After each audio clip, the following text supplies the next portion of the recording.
आणि थेट अजित पवार यांच्या सभास्थळी आपण जाणार आहोत। त्या ठिकाणावरून योगेश बोरसे आपल्या सोबत आहेत। योगेश, अजित पवारांची आज सांगता सभा, बारामतीमध्ये दोन्ही पवारांच्या दोन मोठ्या सभा।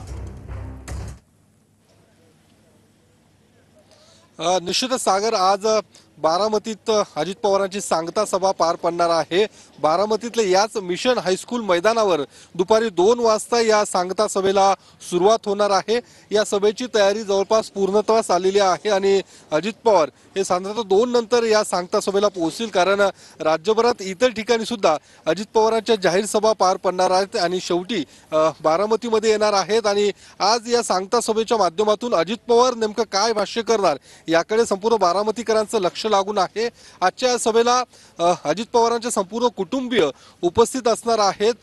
ज्यावेळी लोकसभेची सांगता सभा पार पडली होती ती अर्थात मिशन बंगला या मैदानावरती पार पडली होती। यावेळी मात्र मैदान बदलण्यात आलेलं आहे। या मिशन हायस्कूल मैदानावरती ही सांगता सभा पार पडणार आहे।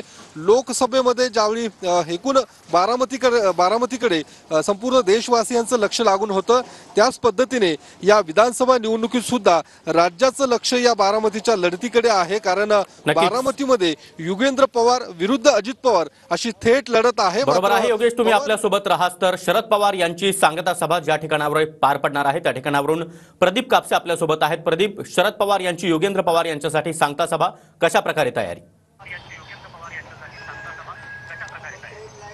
सागर, अगदी बरोबर आहे। खरं तर आज बारामतीमध्ये 2 प्रचार सांगता सभा ज्या आहेत ते पार पडतात। मात्र महाविकास आघाडीचे उमेदवार युगेंद्र पवार यांच्या सांगता सभेसाठी स्वतः शरद पवार जे आहेत ते उपस्थित राहणार आहेत। आणि आपण पाहतोय की सभेची अशी जोरदार तयारी जी आहे ती लेंडीपट्टा मैदान या ठिकाणी करण्यात आलेली आहे। आपण पाहतोय की बॅनरवरती आपल्याला महाविकास आघाडीच्या प्रमुख नेत्यांचे फोटो